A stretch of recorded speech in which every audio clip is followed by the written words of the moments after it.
우리가 로마에 들어가니 바울은 자기를 지키는 한 군사와 함께 따로 있게 허락하더라. 이제 드디어 바울이 가이사랴로부터 이제 로마까지 왔어요.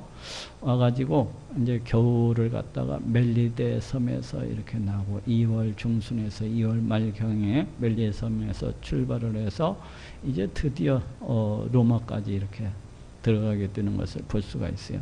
들어가니 아무래도 바울은 지금 죄수의 몸이었기 때문에 아직 그 죄가 정해진 것은 아니지만 재판을 받는 과정 중에 있었기 때문에 이 백부장 율리오가 이 바울을 재판을 담당하고 있는 그 로마 정부에다 이렇게 넘겼을 것이라고 생각을 합니다. 그런데 함께 이제 가면서 이 율리오가 자신이 바울과 함께 오면서 뭐 배가 늦어진 경위라든지 파선하게 된 경위라든지 이런 것들에 쓰면서 또 바울이 그 가운데서 어떻게 행했었는지 등등 이 사람 때문에 276명이나 되는 모든 사람들이 구원받을 수 있었다든지 이러한 내용으로 해서 아마도 좋게 이렇게 보고가 했을 것이라고 생각을 해요. 또 그럴 뿐만 아니라 당시 총독이었던 이 베스도가 바울에 대한 이 죄수들을 갖다가 보면서 그 의견서도 상당히 호의적으로 썼던 것 같아요. 그래서 바울은 특별히 감옥 속에 이렇게 처해지는 것이 아니라 단지 한 군사와 함께 따로 이렇게 지키게 하는, 그래서 가택연금식의 그런 감옥 생활을 했던 것 같습니다. 바울은 자기를 지키는 한 군사와 함께 따로 있게 허락하더라. 이것은 로마 정부에서 이렇게 허락을 해준 겁니다. 한 군사로 하여금 바울을 지키게끔 하면서 이렇게 가택연금식으로 이렇게 해준 거예요. 사흘 후에 바울이 유대인 중 높은 사람들을 청하여, 보통의 이 바울이 다른 지방에 가면은 바울이 먼저 유대인 회당들을 찾아가 가지고 그 유대인 회당들에게 성경 말씀을 갖다가 풀어서 하나님 나라에 대해서 주 예수 그리스도에 대해서 이렇게 증거하는 것을 볼 수가 있습니다. 그런데 지금은 가택연금 상태, 그런 상태에 있기 때문에 자기가 마음대로 이렇게 돌아다닐 수 있는 그런 입장이 아니었기 때문에 유대인들의 그 높은 사람들, 즉 유대인 지도자들, 장로들이라든지 뭐 회당장들이라든지 이런 사람들을 갖다 청하였다는 것입니다. 근데 이렇게 청하여서 모인 후에 이러되, 바울이 왜 이런 사람들을 유대인 그래도 지도자급들 이 유지들을 갖다 청한 이유가 무엇이겠습니까? 그것은 바울 자신에 대해서 이 로마 유대인들이 어떻게 생각하고 있는지에 대해서 알아보고자 하는 생각도 있었을 거예요. 그리고 또 자신에 대해서 잘못 생각하고 있다면 그에 대해서 변론하고자 하는 그런 생각도 있었을 것입니다. 그렇지만 중요한 얘기는 로마에 살고 있는 이 유대인들에게도 자기가 전가하고 전하고 있는 이 복음에 대해서 설명하기 위해서, 복음 전파하기 위해서 결국은 지역 유지들을 갖다가 초청을 한 겁니다. 이르되 여러분 형제들아, 내가 이스라엘 백성이나 우리 조상의 규모를 배척한 일이 없는데, 여기서 규모라고 하는 것은 뭐 관습, 관례 이런 뜻을 가지고 있거든요. 자신은 조상들이 지킨 그 유전을 갖다가 지금까지 배척을 무시를 하거나 이러한 일도 없고,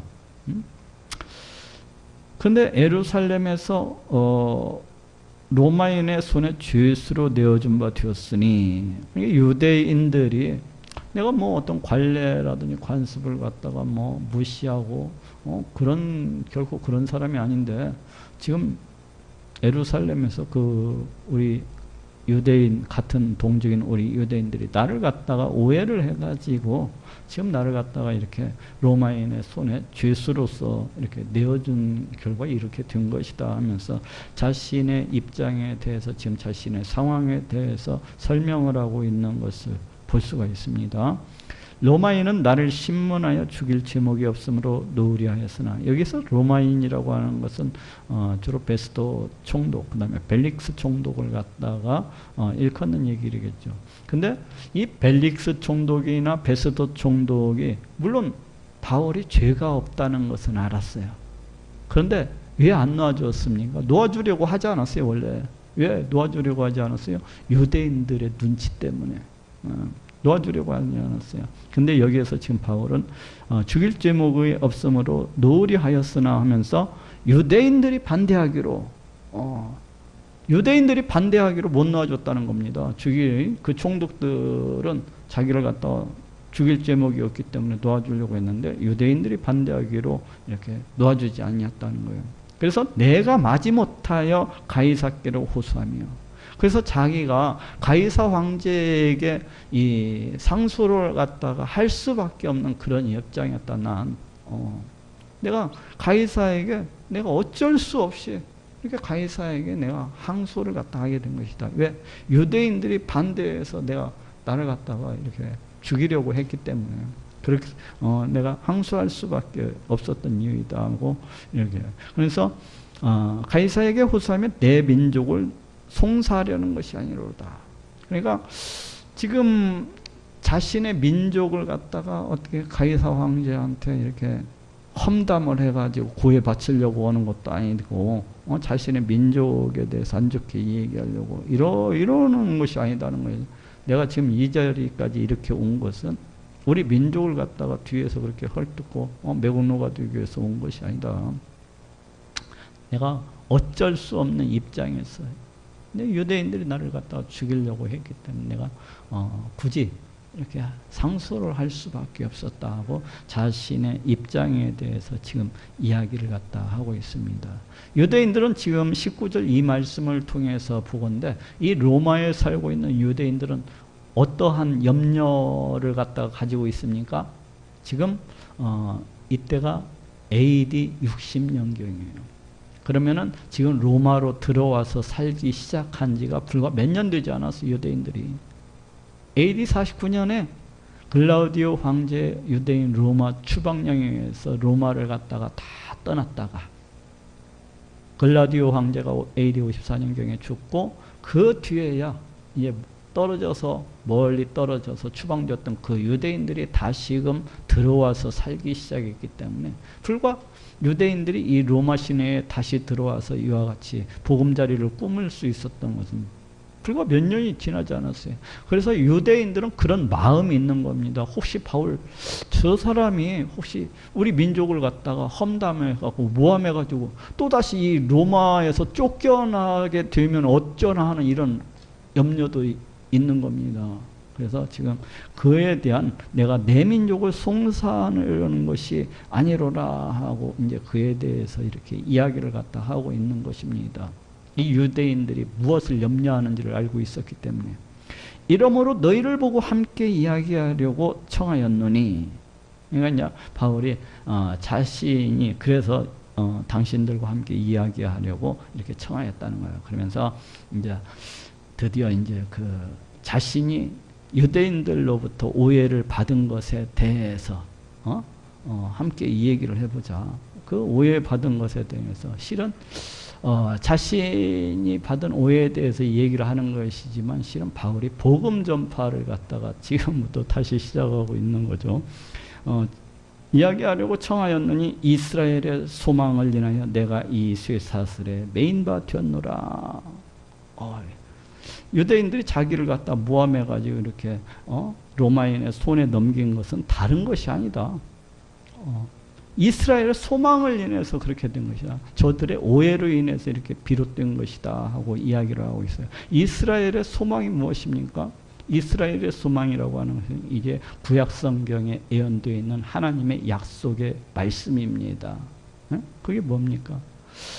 모든 유대인들은 이제 메시아가 이 땅에 오셔가지고 그 로마 압제로부터 자기들을 갖다가 해방을 시켜가지고 강력한 다윗 왕국을 갖다가 로마 제국을 쳐부수고 그 강력한 다윗 왕국을 갖다가 세우는 그런 정치적인 메시아, 군사적인 이런 메시아를 갖다가 잔뜩 기대를 하고 있었거든요. 이게 이스라엘의 소망이거든요. 근데 성경에서 이야기하고 있는 이스라엘의 소망이라고 하는 것은 이런 정치적인 메시아, 군사적인 메시아가 아니라 우리 인간을 죄로부터 구원하시기 위해서 이 땅 가운데 오시는 메시아, 그래가지고 그 메시아가 세우는 영원한 하나님의 나라에 대해서 이야기하고 있는 것이 구약 성경이거든요. 그 메시아가 이 땅 가운데 오셔서 영원한 그 하나님 나라, 영원한 다윗 왕국, 영원한 하나님 나라를 갖다가 건설하는 것에 대해서 이야기하고 있는 것이 바로 이 구약 성경이거든요. 그것은 부활을 갖다가 전제를 하고 있어요. 부활을 갖다가 모든 사람들이 내가 죽고 난 다음에 나중에 가서 이렇게 한다면 그게 무슨 소용이 있겠습니까? 그렇기 때문에 부활을 갖다가 전제로 한 그런 어떤 소망의 약속이라고 할 수 있고, 그리고 영원한 생명. 예? 그것을 인하여서 내가 이 스위사르스의 메인바 되었노라. 저희가 가로되 우리가 유대에서 네게 대한 편지도 받은 일이 없고 또 형제 중 누가 와서 네게 대하여 좋지 못한 것을 구하든지 이야기한 일도 없느니라. 그러니까 지금 그 유대인 지도자들이 이야기하기를 바울이 이제 저들이 이렇게 오해를 해가지고 난 이스라엘에 대한 그 소망을 갖다가 증거하고 전파한 것밖에 없는데 저들이 이렇게 된 것이다 하고 이야기를 한 것이니까 이제 그 사람들이 듣고서 나는 그 유대로부터, 여기는 유대로부터라고 하는 것은 바울을 갖다가 고소를 한 그 사내들인을 포함한 유대 지도자들을 갖다가 가리키는 말이겠죠. 그래서 그들로부터 네게 대한 편지도 받은 일이 없고, 즉 네게 대한 어떤 네가 어떻다라든지 아니면은 어떤 공문을 받다 보내가지고 이 사람을 어떻게 해라든지 이런 일을 갖다가 받은 적이 없다는 거예요. 그리고 또 유대 형제들 중에서 누가 와서 그 유대인들 중에 누가 와서 너에 대해서 좋지 못한 것을 갖다가 이야기한 일도 없다는 거예요. 그런 일에 너가 지금 얘기하는 그 고소권에 대해서는 전혀 들은 바가 없다는 겁니다. 이에 우리가 너의 사상이 어떠한가 듣고자 하느니, 그건 그렇고 우리는 너에 대해서 궁금한 것이 있어. 아무래도 이 로마에 살고 있는 이 유대인들도 이 바울에 대해서는 어느 정도 이렇게 한마디씩 들었을 수가 있어요. 뭐 모든 사람이 다 들은 건 아니겠지만 그래도 오고 가는 사람들 중에서 이러이러한 파가 있는데 지금 이러한 사상을 갖다가 증거하고 다닌다는 거, 그게 도대체 뭔 말인지 모르겠네 이러면서. 그래서 이에 우리가 너의 사상이 어떠한가 듣고자 하느니, 이 파에 대하여는, 이 파라고 하는 것은 뭐 종파, 학파, 당파라는 그런 뜻을 갖고 있는 단어거든요. 그런데 이때 당시 그 유대 예루살렘 지역에는 상당히 많은 그 종파들이 있었어요. 유대교 종파들, 큰 종파들만 해도 뭐 사두개파, 바리새파, 또 그번 에세네파라든지 이런 큰 종파들도 있지만은 또 이외에도 여러 종파들이 이렇게 있었던 것으로 이렇게 전해지고 있어요. 그러다 보니까 유대인들이 지금 이 기독교도 그 많은 종파들 가운데 한 종파가 아니겠느냐 하는 그런 생각을 갖고 있는 거예요.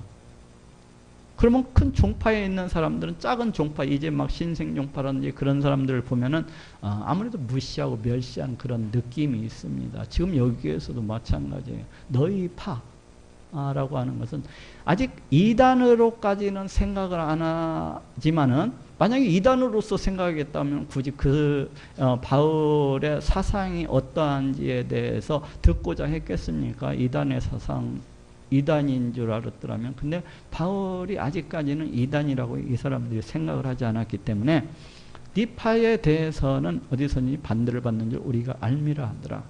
그러니까 소수 이제 막 시작된 신생종파 같은데 이 파에 대해서 은연히 그 무시하고 멸시하는 그런 어감을 가지고서 지금 하는 얘기입니다. 이 파에 대해서는 어디서든지 반대를 받는 줄 우리가 알미라 하더라.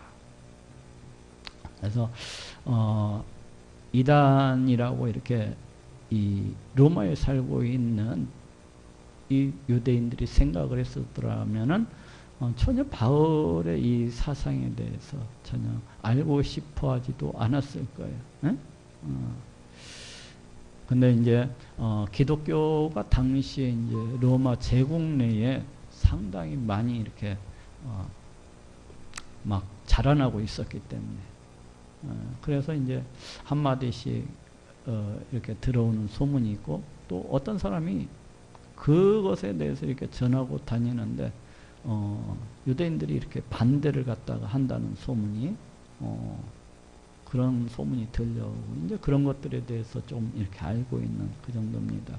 저희가 일자를 정하고 이제 22절에 대해서 그러니까 바울의 사상이 어떠한가 듣기 위해서 저희가 일자를 정하고 그러니까 22절과 23절 사이에는 어느 정도 시간의 간격이 있습니까? 날짜를 이렇게 하루 날짜를 정했다고 하는 것이니까 저희가 일자를 정하고 그의 우거하는 집에 많이 오니 여기에서 우거하는 집은 저기 30절에 보니까 셋집이라고 되어 있어요. 그러니까 월세를 내고서 이렇게 거주를 했었던 것 같아요.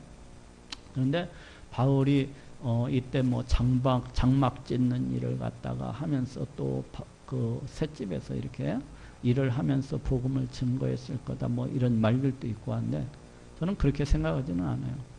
빌립보 교회의 헌금도 이렇게 전달되었던 것을 갖다가 이렇게 볼 수가 있고 또 바울이 돌아다니면서 그동안 제1차 전도여행, 2차 전도여행, 3차 전도여행을 통해서 수없이 많은 교회들을 갖다가 세웠는데 아마도 그 교회들의 그 헌금이 이렇게 답지가 돼가지고 그 헌금을 통해서 이렇게 그 월세도 내고 또 이렇게 생활을 해나갔을 것이라고 그렇게 생각을 합니다.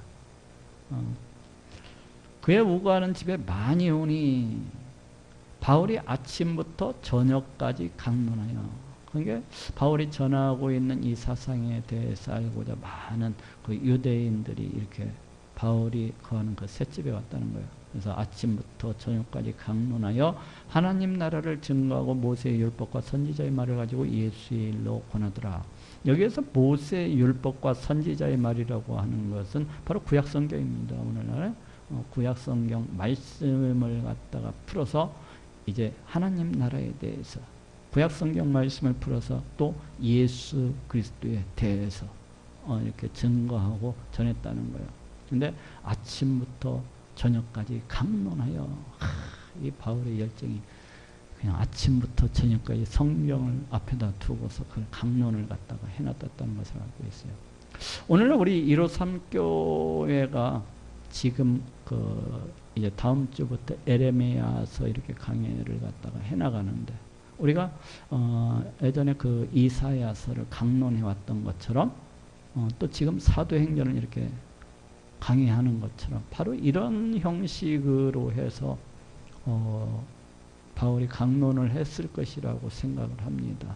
구약 성경 말씀이 과연 무엇을 갖다가 말씀하고 있는가 이거에 대해서 풀어서 이야기를 하고 이 말씀을 쫓아서 이 땅에 오신 분이 바로 예수 그리스도입니다 하면서 이렇게 증거를 했을 것 같아요.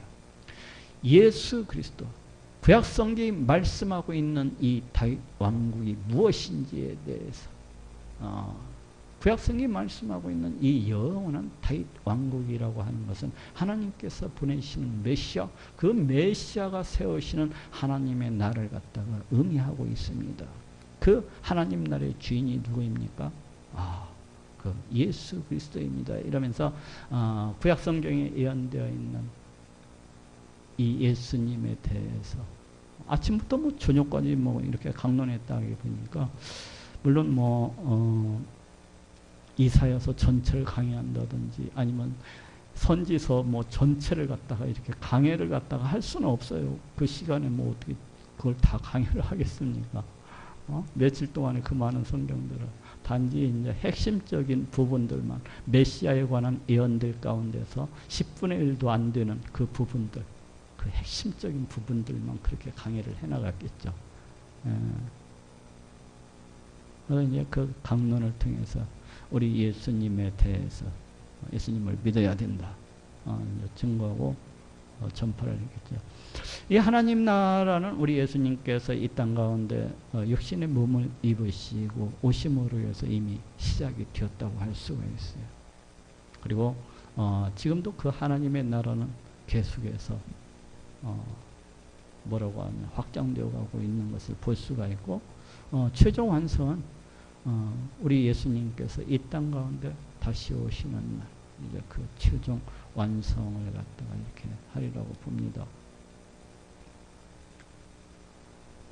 그 말을 믿는 사람도 있고 믿지 아니하는 사람도 있어. 이제 바울이 강론하는 거, 구약 성경을 풀어서 세세히 강론을 함에도 불구하고 그것을 믿는 사람도 있고 아니 믿는 사람도 있었다는 겁니다. 이건 뭐 우리가 복음을 우리가 전도하러 이렇게 나가봐도, 우리 예수님을 갖다가 전도하기 위해서 이렇게 나가봐도 똑같은 이야기를 해도 어떤 사람은 그것을 믿고 기쁨으로써 받아들이는 사람이 있고, 또 어떤 사람들은 죽어도 안 받아들이는 사람들 많습니다. 역시 유대인들도 그랬던 것 같아요. 또 바울이 그동안 제1차 전도여행, 제2차 전도여행, 제3차 전도여행을 통해서 많은 유대인들 그 회당을 돌아다니면서 이렇게 전도를 하고 증거를 했지 않습니까? 그때도 항상 받아들이는 사람들이 있고 결코 받아들이지 아니하는 사람들이 있었던 것을 볼 수가 있어요. 근데 여기에서도 마찬가지로 바울이 그렇게 증거하는데도 불구하고 결코 받아들이지 아니하는 사람도 있었다는 거예요. 근데 뒤에 따르는 말씀들로 봐서 많은 사람들이 거부하고 소수의 사람들만 받아들였던 것 같아요. 25절, 서로 맞지 아니하여 흩어질 때 바울이 한 말로 일러 가로되. 서로 이제 자기는 받아들이는 사람과 안 받아들이는 사람과 서로 말하는 것이 틀렸겠죠. 서로 다투고 뭐 이제 그렇겠죠. 흩어질 때 바울이 한 말로 일러 가로되 성령이 선지자 이사야로 너희 조상들에게 말씀하신 것이 옳도다 일렀으되. 지금 여기 한번 찾아봅시다. 이사야서 6장.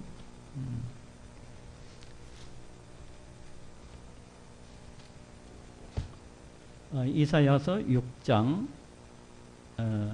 9절 10절입니다.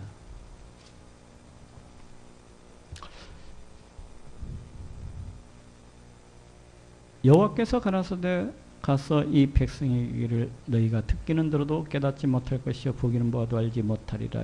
이 백성의 마음으로 둔하게 하며 그 귀가 막히고 눈이 감기게 하라. 염려컨대 그들이 눈으로 보고 귀로 듣고 마음으로 깨닫고 다시 돌아와서 고침을 받을까 하노라. 바로 이 말씀을 갖다가 오늘 본문에서 이제 인용을 하고 있는데, 이 9절 10절 말씀은 신약 성경에서 우리 사도행전 여기 본문 말고도 또 다른 곳에서도 이렇게 인용이 되고 있는 것을 볼 수가 있습니다. 우리 예수님께서도 이 본문을 인용해서 강팍하고 완악한 우리 예수님의 복음을 갖다가 받아들이지 않은 유대인들을 향해서 이렇게 말씀하셨던 것을 갖다가 볼 수가 있어요. 지금 이사야서 이 9절 10절의 말씀은 바로 그 이사야가 소명을 받던 해, 우시야 왕이 죽던 해, BC 739년경에 이렇게 선포되어졌던 그런 말씀입니다. 하나님께서 이사야를 불러가지고, 야, 너 가서 이스라엘 백성들에게 제발 말씀 좀 전해라. 내 얘기 좀 전해. 응? 그렇지만 그들이 너무나도 완악해서, 그들이 너무나도 패역해서 네가 아무리 이야기를 하고 또 이야기를 해도 결코 받아들이지 않을 것이다. 그렇지만 너는 가서 그래도 전해라 하면서 주신 말씀이 이 말씀입니다. 이스라엘 백성들이 결코 받아들이지 아니할 것이다 하면서 주신 말씀이에요. 이 말씀이 너무나도 완약하고 패역해서. 지금 다시금 사도행전 28장으로 들어갑시다. 여기에서도 지금 사도 이 바울이 이 말씀을 인용을 하고 있어요. 너희 조상들에게 말씀하신 것이 옳도다. 이사야 당시에 그 이스라엘 백성들도 이사야의 선포를 결코 받아들이지 않냐고 결국에는 바벨론 포로가 되어가지고 다 끌려갔던 것을 볼 수가 있습니다. 네? 그런데 여기에서도 너희 조상들도 그렇게 받아들이지 아니하니 그 조상의 후손인 너희들도 역시 마찬가지로다. 너희들도 역시 마찬가지다. 그 이사야의 그 말씀이 참으로 옳도다. 지금 바울이 하고 있는 얘기가 그거예요. 그래서 하나님이 너희들을 떠나가지고 이방인에게 복음을 전하고 한 것이야. 그 말씀을 지금 하고자 하는 거예요. 바울이. 우리 예수님께서도 바울이 그 AD 35년경에 제1차 예루살렘 방문 때에 그 성전에 나타나셔가지고 그러잖아요. 발보고 예루살렘을 속히 떠나라. 내가 너를 이방인에게로 보내리라고 그러시잖아요. 예? 저들이 네 복음 전파 받아들이지 않는다. 그러면서 떠나라고 그러시잖아요. 근데 여기에서도 이제 28절입니다. 그런즉 하나님의 이 구원을 이방인에게로 보내신 줄 알라. 너희가 그렇게 거부하고 반역을 했기 때문에 우리 하나님께서 이 구원을 이방인에게로 보내신 것이다. 저희는 또한 드리리라. 그렇지만 너희는 이 복음을 거절하고 거역을 했지만은 이방인들은 이걸 갖다가 받아들일 것이다. 여기 이제 바울이 이야기하고 있는 것을 볼 수가 있습니다. 바울이 온 이태를 자기 셋집에 유하며 자기에게 오는 사람을 다 영접하고, 이 온 이태는 AD 60년경에서 62년경 그 사이죠. 자기 셋집에 유하며 자기에게 오는 사람을 다 영접하고 담대히 하나님 나라를 전파하며 주 예수 그리스도에 관한 것을 가르치되 그 많은 사람